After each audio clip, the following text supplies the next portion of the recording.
Nakatipid ng halos 100,000 piso ang pamilya ni Josefina matapos siyang matanggalan ng bato sa abdo dahil sa libreng operasyon sa Nueva Ecija. Kwento niya nagsimula noong taong 2024 ang kanyang karamdaman ngunit hindi agad na operahan dahil sa mataas na diabetes at kakulangan sa pinansyal. Dahil dito labis siyang nahirapan tuwing sumusumpong ang sakit, mabuti na lamang ay napabilang siya sa libreng operasyon sa Nueva Ecija, kaya wala silang ginastos sa ospital.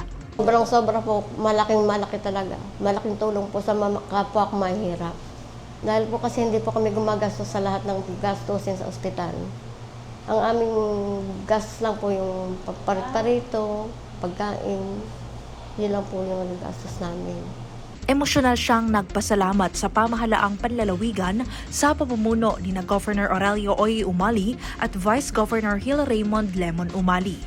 Nagpapasalamat po ako kay Governor Oy Umali dahil sa ganitong karaban na ma-opera po ako.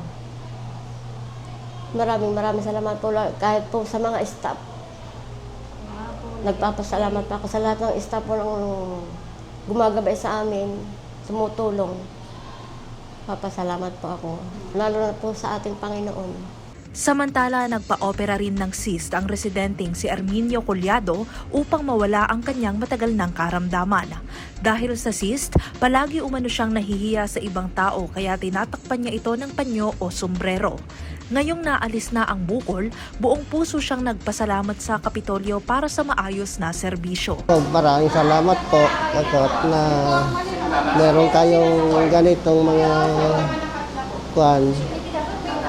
libreng opera. Samantala, bumuti rin ang kalagayan ni Joel Grospe matapos maayos ang kanyang daliri na napukpok ng martilyo. Kaya naman lubos ang kanyang pasasalamat dahil napakaraming mamamayan ang natutulungan ng ganitong surgical caravan. Thank you, Gob. Maraming salamat sa inyo.